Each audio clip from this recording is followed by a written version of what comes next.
အားလုံးပဲမင်္ဂလာပါ Better Pay မှာပြန်လည်ကြိုဆိုပါရစေ။ဒီဗီဒီယိုလေးကတော့ကျွန်တော်တို့ Better Paying Series ရဲ့အပိုင်း3ဖြစ်ပါတယ်။အဲ့တော့ဒီအရှိကအပိုင်းကိုမကြည့်ရသေးဘူးဆိုရင်ကျွန်တော် link လေးထည့်ပေးထားပါတယ်။အဲဒီမှာသွားပြီးကြည့်လို့ရပါတယ်။ Okay ဒီနေ့တော့ကျွန်တော်အပြင်မှာမဖောက်တော့ဘဲနဲ့ကျွန်တော် air can ထဲမှာအစားငါဖောက်ခဲ့တာပေါ့နော်။အရှိကအပိုင်းကြီးကြည့်ခဲ့ပြီဆိုရင်သိတယ်။ဒီအပိုင်းမှာတော့ကျွန်တော်ခံပေါ့နော်။8 can ထဲမှာပဲကျွန်တော်ဖောက်ဖို့ကြိုးစားပါမယ်။8 can ရဲ့ကျွန်တော်ကတင်ရဲ့ပြီးမှာခုံလေးတွေချပြီးတော့ကျွန်တော်ပုံမှန်ဖောက်နေကြဒီ plastic tap လေးနေပေါ့နော်။အဲ့ဒါလေးနဲ့ကျွန်တော်စပြီးတော့ဖောက်ပါမယ်။လက်ရှိကျွန်တော်နေရာလေးရုံချပါမယ်။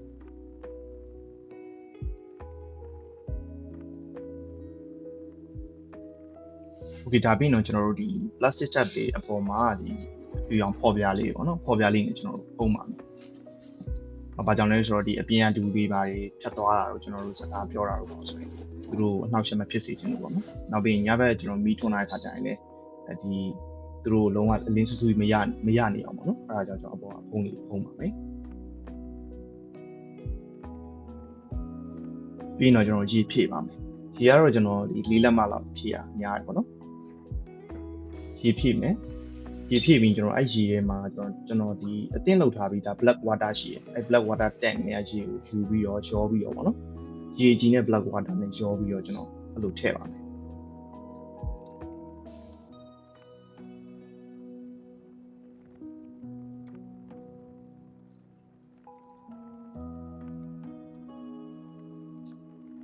Okay ဒီကတော့ကျွန်တော် black water လုပ်တဲ့ဒီဘန်နိုင်တဲ့6လေးပေါ့နော်ဒီမှာ black water လုပ်ထားတဲ့ကန်အဲ့ဒီကန်ရဲ့ရေကိုကျွန်တော်ယူမယ်ယူပြီးတော့ကျွန်တော်ဒီမှာအဲ့ထည့်မယ်ပေါ့နော်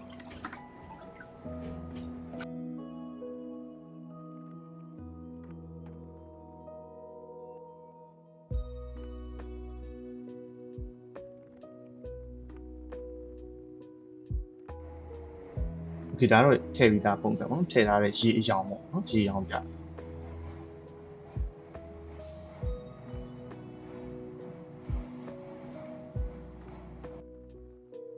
နောက်ပြီးတော့ကျွန်တော်ငမလေးတွေကိုထည့်ပါမယ်ငမလေးတွေကိုကျွန်တော်ဒီ1လီတာပူကိုဒီအပေါ်ဖြတ်ပြီးတော့ဗောနော်အဲ့ဒါလေးကျွန်တော်ထည့်ထားပါမယ်ငထီးရဒီအတိုက်မစောက်တဲ့ချိန်မှာဒီငမကိုမကရအောင်ဗောနော်အတိုက်လုံးဝပြည့်ပြီဆိုတော့မှဒီလုံးဝအထီးကအတိုက်လုံးဝလုပ်ပြီးဆိုမှအထီးကလွတ်မှာဗောနော်ငမလွတ်မှာဗောโอเคဒီမှာဆိုရင်ကျွန်တော်ငမထည့်ပြီးတော့အထီးတွေကထည့်တယ်တူတယ်ကျွန်တော်9စုံဗောနော်9စုံစမ်းကြည့်ဒီခန်းထဲမှာကျွန်တော်အခန်းမှာ air con တော့ရှိတယ်ဒါပေမဲ့ဒီအချိန်လေးလိုလဲတည်အောင်ကျွန်တော်စမ်းကြည့်မယ်ပေါ့နော်โอเคဒီမှာတော့ကျွန်တော်အပေါ်မှာဒီ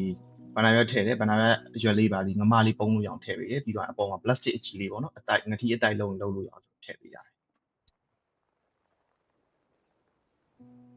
ဒါတော့ကျွန်တော်နောက်နေ့မနက်ကိုရောက်ပြီပေါ့နော်နောက်နေ့မနက်ကိုရောက်ပြီအရောငါးလေးတွေကျွန်တော်ဖွင့်ပြီးကြည့်မယ်အတိုက်လောကဘယ်လိုရှိလဲပါညာပေါ့နော်โอเคဒီမှာကြည့်ကြည့်ပါအတိုက်ကတော့တော်တော်လေးလောက်တာအဆင်ပြေငထီးကတော်တော်လေးကောင်းနေတာဒီငထီးကကျွန်တော်ရဲ့ဒီ FCC ငထီးက4កောင်ရှိတယ်အဲ့4កောင်တော့ယောဂါကြီးဖြစ်ပြီးအဆင်မပြေဘူးပေါ့နော်အဲ့တော့ဒီငထီးတွေကိုကျွန်တော် Rangoon Better Bank ဆိုရင်ညီလေးစီကနေကျွန်တော်ငါပြီးတော့ကျွန်တော်ငမလေးနဲ့ပေါ့နော်ငမတွေကောင်းကောင်းကျွန်တော်ငမနဲ့ကျွန်တော်ဖောက်ကြိုးစားပေါ့နော်ငမတော့ဥစံတော့တိတ်မတင်းဘူးဒါပေမဲ့ကျွန်တော်ဒီငမနဲ့ငထီးငမလေးရဲ့အခြေအနေကိုကျွန်တော်သိရအောင်လုပ်တာပေါ့နော်ဟုတ်ကဲ့တော့သူတို့ကျွန်တော်ဒီအုပ်ပြီးတော့ချက်ဆောင်ကြည့်မယ်ပေါ့နော်တရက်ဆောင်ကြည့်မယ်ကျန်တဲ့ငါးတွေလည်းအဲ့လိုပဲပေါ့နော်ငမလေးကိုလှုပ်ပေးမယ်ပြီးတော့ကျွန်တော်အဖုံးအုပ်ပြီးတော့တရက်ပြန်ပြီးစောင့်ကြည့်ပေါ့နော်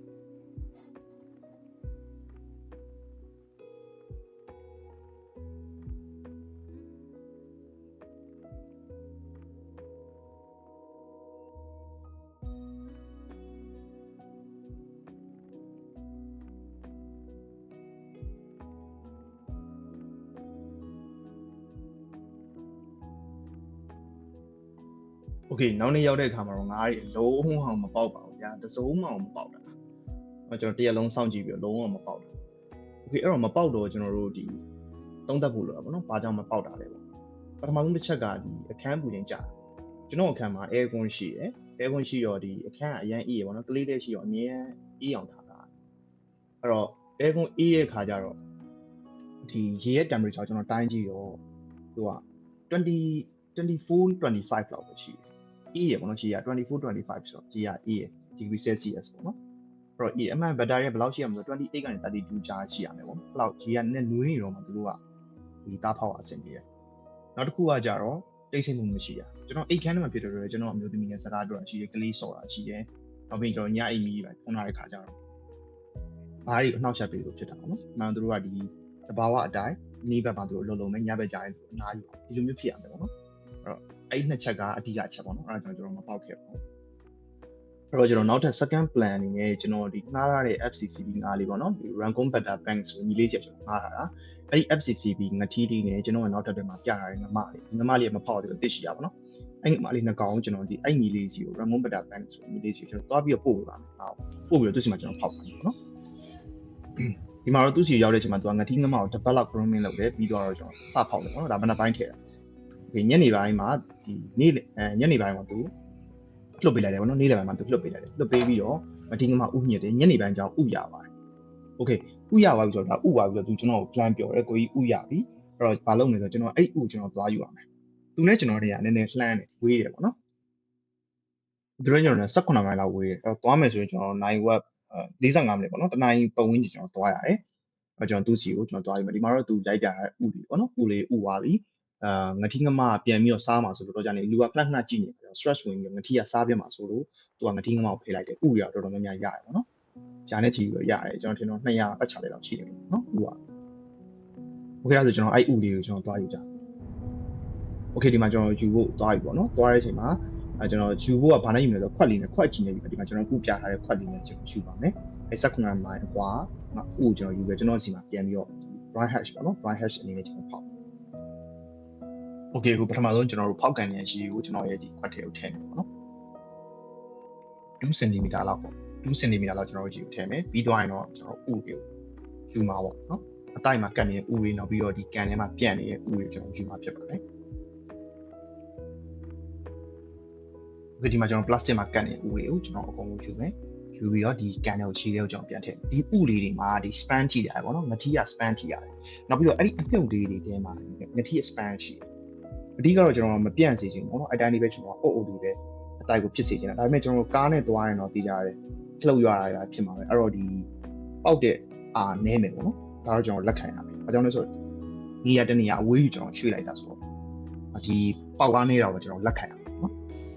်ဒါပေမဲ့ပေါက်တော့ပေါက်တယ်ပေါ့နော်ငါဒီငါကတော့ဥကတော့ပေါက်ပါလိမ့်မယ်โอเคတော့ဒီမှာကျွန်တော်တို့တရားကြည့်ပြီးတော့ယူရဲတရားစစ်ထုတ်တယ်အဲ့နေရန်လေးမှာကျွန်တော်ဥလေးကန်တက်တယ်အဲ့ဒါအကုန်လုံးကျွန်တော်တို့ယူရပါတော့သူကတော့ဒါဒီဘူးလေးက10လီတာဘူးနဲ့သူကဖောက်တာသူ့မှာ temperature ကောင်းတယ်နောက်ပြီးသူကတိတ်ဆိတ်မှုရှိရယ်သူနေရာတော့ငါးတို့တီးတန့်ထားနေတာဆိုတိတ်ဆိတ်တယ်နောက်ပြီးရင်ဒီ day night cycle မှန်တယ်နော်မနေ့အလင်းရတယ်ညပိုင်းတော့ပြီးမိတ်လိုက်တယ်ဒီလိုမျိုးသူကရတယ်ပေါ့နော်အဲ့တော့ day night cycle ကောင်းတယ်โอเคဒါတော့ကျွန်တော်ရဲ့အိမ်ကိုရောက်လာပြီကျွန်တော်အိမ်ကိုရောက်တဲ့အချိန်မှာဒီမှာဥလီပေါ့နော်ဥကရှားချီရယ်အဲ့တော့အဲ့ဥတွေကျွန်တော်ထည့်ဖို့အတွက်ဒီကန်ပြင်ထားရပေါ့နော်ပြင်ထားတဲ့ကန်ကျွန်တော်ပြတယ်ဒီမှာကျွန်တော်ဒီကန်ပြင်ထားတယ်ဒီကန်ထဲမှာဒီကန်ကကျွန်တော်တပေကွယ်အနံက10လမ်းမှာအမြင့်တပေရှိရပေါ့နော်အဲ့ကန်ထဲမှာကျွန်တော်ရေကိုကျွန်တော်1 cm ပဲထားတယ် bright hash လောက်မှာဖြစ်တဲ့အတွက်ငါးလေးတွေကပေါက်လာလို့ရှိရင် तू ကငထီးမရှိတဲ့အတွက် तू ထိမ့်မဲ့လို့မရှိဘူးတော့သူတို့ကိုယ်တိုင်သူတို့ပဲဒီ surface ကိုရေတက်ကူးရမှာပေါ့နော်အဲ့ဒီမှာကျွန်တော်ထည့်လိုက်ပြီဥလေးတွေထည့်ထားတဲ့အနေထားပေါ့နော်ဥလေးတွေကိုကျွန်တော်အောက်ထဲနှစ်သွားအောင်မလုပ်ဘဲနဲ့ဒီရေမျက်နှာပြင်ပေါ်မှာပဲရှိအောင်အားလားဘာကြောင့်လဲဆိုရေမျက်နှာပြင်ပေါ်အောင်အောက်ဆီဂျင်နဲ့ဥနဲ့ထိအောင်နော်အဲ့လိုဆိုရင်ငါးပေါက်တာပိုလို့မြင်ဒါအပေါ်ကနေမြင်ရတဲ့ view ပေါ့နော် okay အပေါ်ကနေကျွန်တော်အဖုံးနဲ့အုပ်မယ်ကြောင်လဲဆိုတော့ချင်းလေးပါရဝင်ပြီးတော့ဥဆိုတော့နော် okay ဒါကတော့ကျွန်တော်ဥလေးတွေကိုထည့်ထားပြီးပထမဆုံးရက်ပေါ့နော်ပထမဆုံးတရက်ကြာသွားပြီပေါ့နော်တရက်ကြာသွားပြီးစပြီးတော့ဒီဥလေးအစားကြီးပေါက်ဖို့အတွက်အကောင်လေးစဖြစ်တော့မယ်ပေါ့နော်ဒါဒုတိယတရက်ဆိုလို့ရှိရင်ဒါအပေါ်မှာဒီမျက်နှာပြင်သားမှာနေနေတဲ့ဥလေးအကုန်မှာအကောင်လေးပေါက်တချို့မပေါက်တဲ့ဥတွေရှိတယ်ကျွန်တော်တို့ဒီလမ်းမှာတည်တာတော့ကားနဲ့တည်တာတော့လှုပ်တဲ့အတွက် span တွေနေရာပြန့်သွားပြီးတော့ကျွန်တော်ဒီသားမအောင်တဲ့ဥတွေပေါ့နော်အဲ့ဒါရှိအဲ့ကောင်တွေကကျွန်တော်တို့ဒီ2ရက်3ရက်လောက်အခြေအနေကြည့်ပြီးမပေါက်တော့လုံးဝမပေါက်တော့ဘူးကျွန်တော်ဖယ်ပေးရမှာပေါ့နော်ဒီမှာအကောင်လေးတွဲလဲလေးခိုးနေပြီ surface မှာနော်ရေမျက်နှာပြင်မှာအကောင်လေးတွဲလဲခိုးနေအဲ့တော့ကျွန်တော်ရေ level ကိုချလိုက်တာတကယ်လို့သူကရေအောက်ကိုမြုပ်သွားပြီဆိုလို့ရှိရင်သူကအဲ့မျက်နှာပြင်တော့ကူးနိုင်နော်ဒါတတိယတရက်ဆိုလို့ရှိရင်သူတို့ကဒီထောင်လေးမဟုတ်တော့ဒီ horizontal line ပေါ့နော်ရေပြင်ကြီးမြင်းတိုင်းပဲသူရေစပြီးတော့ကူးနိုင်တယ်ပေါ့နော်လုံးဝတော့အရန်ရမကူးနိုင်သေးဘူးသူတို့မှာ accurate ဆိုတဲ့ဟာလေးရှိသေးတယ်ဥတွေကနေပါတဲ့အစာပေါ့နော်တဘာဝပေးရတဲ့အစာပေါ့ဒီချိန်မှာသူတို့အစာလုံးဝကြည့်ကြမလို့ဒီ accurate တွေမှာသူတို့ energy ရှိပြီးသားအဲ့ဒီအချိန်လေးပေါ့နော်ဒါ3ရက်မြောက်နေ့ဖြစ်ပါတယ် ဒါ3ရက်မြောက်နေ့ကိုကျွန်တော်အပေါ်ကနေမြင်ရတဲ့ view လေးပေါ့နော်အကုန်လုံးတော်တော်များများဥပေါက်သွားပြီပေါ့နော်ငါးလေးကပေါက်သွားပြီအဲ့တော့မပေါက်သေးတဲ့ဥတွေရှိတယ်အဲ့ဒါကျွန်တော်ဖယ်ပေးရမယ်နော်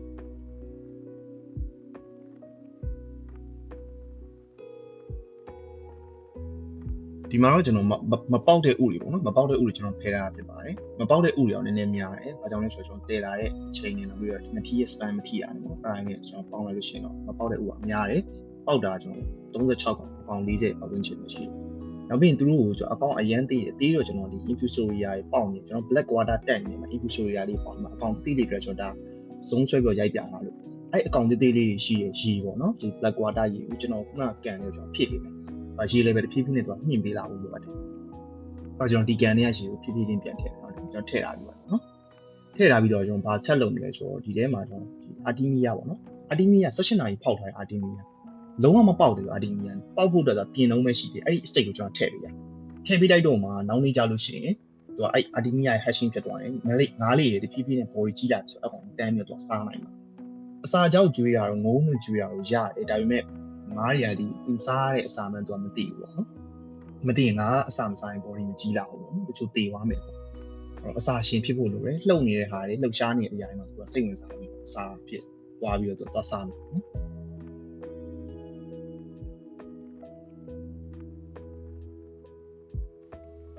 โอเคဒါကတော့4ရက်မြောက်နေ့ fry နေဖြစ်တယ်ပေါ့နော်အရင်နေ့ကကျွန်တော်ဒီ session နာရီဖောက်ထားတဲ့ artemia မပေါက်သေးတဲ့ကောင်လေးထည့်တာပေါ့နော်ပေါက်တဝက်ပေါက်နေပေါ့နော်အဲ့ကောင်လေးထည့်တာ4ရက်မြောက်နေ့လောက်ဆိုလို့ရှိရင်အဲ့ကောင်လေးလုံးဝ hashing ဖြစ်သွားပြီးတော့ ready ဖြစ်ပြီပေါ့နော်သူတို့စပြီးစားလို့ရပြီပေါ့နော်အဲ့ကောင်လေးလိုက်ပြီးတော့စိတ်ဝင်စားနေလိုက်ပြီးကြည့်လို့ရပြီပေါ့နော်ဒါလေးဒါက4ရက်မြောက်နေ့အပေါ်ကနေမြင်ရတဲ့ view လေးဖြစ်ပါတယ်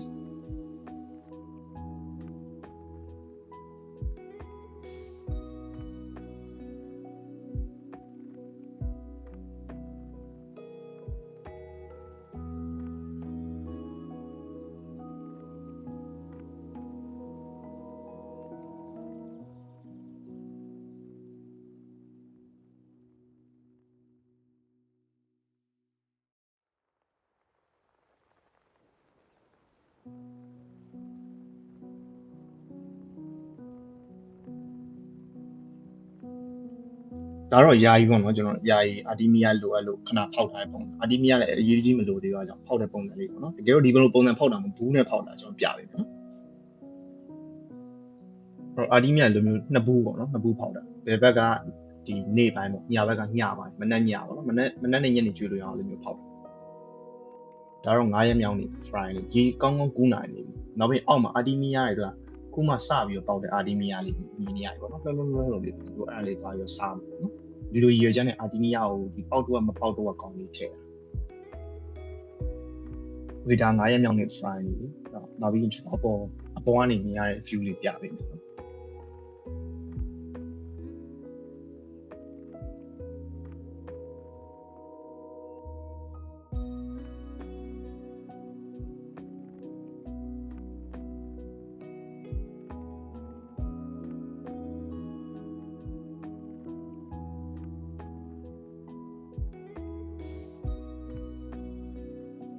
ဒါတော့9ရက်မြောက်နေ့အချိန်လေးဖြစ်ပါတယ်။ရေလည်းကောင်းကောင်းကူးနိုင်ပြီ။နောက်ပြီး artemia လည်းကောင်းကောင်းစားနိုင်ပြီ။နောက်ပြီးကျွန်တော်ရေကိုထပ်ပြီးတော့ဖြည့်ပေးရ။ရေလည်းပဲပို့ပြီးတော့မြင့်အောင်ပေါ့နော်။ဒီမှာတော့ရေရသူကတရက်ကို30ရာခိုင်နှုန်း40ရာခိုင်နှုန်းတော့ချိန်နေရတာ။ဘာကြောင့်လဲဆိုတော့ငါးကနေထွက်တဲ့ဟော်မုန်းရှိအဲ့ဟော်မုန်းကငါးတွေကိုသူတို့ကြီးထွားလို့ရက်တန့်နေရပေါ့နော်။အဲ့ဒါကြောင့်ရေလည်းရေချိန်နေရတယ်။ဒီမှာဆိုငါးရေကောင်းကောင်းသေးသေးရှာကူးနိုင်ပြီပေါ့နော်။ဒါ9ရက်မြောက်နေ့ဖြစ်ပါတယ်။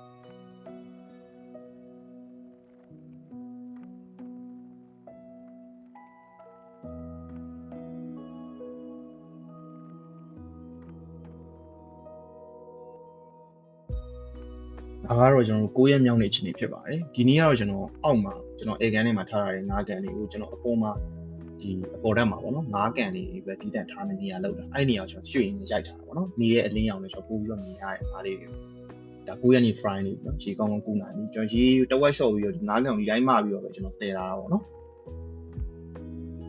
ဒီဒါ9ရက်နေ့အချိန်လေးဖြစ်ပါတယ်ဒီဒါကတော့14ရက်နေ့เนาะ14ရက်သား9ပေါက်လေးဖြစ်ပါတယ်ကျွန်တော်ကြားတဲ့ရက်တွေမှာတော့ဗီဒီယိုတွေမရိုက်တော့ဘူးဘာလို့လဲဆိုတော့ pro rate ကတိတ်ပြီးတော့မကွာဘူးပေါ့နော် ဟိုဒီ14ရက်နေ့ရက်နေ့ချဝိုင်းပို့ပြီးတော့ pro rate ကိုမြင်ရတယ်အဲဒါကြောင့်ရက်ကိုချပြီးရိုက်ထားတာပေါ့နော်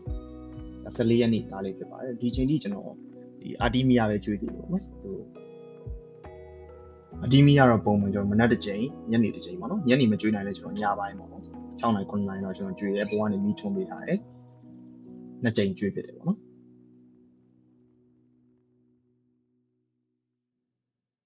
ဒါကတော့ကျွန်တော်16ရက်နေ့မနက်ပိုင်း16ရက်နေ့မနက်ပိုင်းအချိန်ကြီးပေါ့နော် Friday ဒီနေ့လေကျွန်တော်ပုံမှန်ပဲအာတီမီယာပဲကြွေးရပေါ့နော်ရေတော့ကျွန်တော်တို့အမြင်နဲ့တက်နေအောင်ထားရရမယ်နောက်ပြီးတရက်ကိုဒီရေကကျွန်တော်90ရာခိုင်နှုန်းလှည့်နေပြီပေါ့နော်ဒီ90ရာခိုင်နှုန်းလှည့်ရဲပြန်ထည့်ရဲအဲ့လိုမျိုးလုပ်နေပေါ့နော်ဒါ16ရက်နေ့ဒါတော့20ရက်နေ့ Friday ဖြစ်ပါတယ်အဲ့တော့ဒီကောင်ဒီရွယ်ဆိုရင်တော့ကျွန်တော်ရေဒီပေါ့နော်ရေဒီတော်တော်စားနိုင်နေပြီတချို့အကောင်သေးလေးကြီးအဲ့ကောင်သေးလေးတွေကခါးလင်းလောက်အောင်ပေါ့နော်လွတ်ပြန်ငါးလေးတော်တော်များများတော့ဒီ body weight ကကျွန်တော်တညီတညာလေးကြီးလာတယ်ရေလေးကျွန်တော်ပုံမှန်လဲပေးတယ်တချို့ကောင်တွေဆိုအချင်းချင်းအောင်ရန်ဆောင်နေပေါ့နော်အချင်းချင်းအောင်ကြိုက်ချင်နေပြီဟောဒါနောက်ဆုံး20ရက်နေ့ပေါ့နော်ဒါမနေ့ရက်ထိကျွန်တော်ဗီဒီယိုမတင်ခင်ထိနောက်ဆုံး update ဖြစ်ပါတယ်အဆုံးထိကြည့်ခဲ့ပြီလို့ကျေးဇူးတင်ပါတယ်ကျွန်တော်နောက်ထပ်ဒီဗီဒီယိုတွေပေါ့နော်ထပ်ပြီးတင်ပေးသွားပါမယ်ကျွန်တော်နောက်ထပ်ဖောက်ထားတဲ့ငါးတွေလည်းအများကြီးရှိပါတော့အဲ့ဒါလေးကျွန်တော်နောက်ပိုင်းကြလို့ရှိရင်ဘယ်လိုဖောက်ရတဲ့ဒီ temperature ကျွန်တော်ကြုံနေတဲ့ပြဿနာတွေပေါ့နော်အဲ့ဒါလေးကျွန်တော်တွဲပြီးတော့ပြပေးပါမယ်နော်အဲ့တော့ကျွန်တော်ဖောက်ထားတဲ့ဥတွေကအများကြီးရှိငါးတွေအများကြီးရှိအဲ့ငါးတွေရဲ့ဒီ sample နမူနာလေးကျွန်တော်ထည့်ပေးရမယ်ဗီဒီယိုလေးမှာကြည့်ကြည့်ပါဒါတော့ကျွန်တော် dry hash လုပ်ထားတဲ့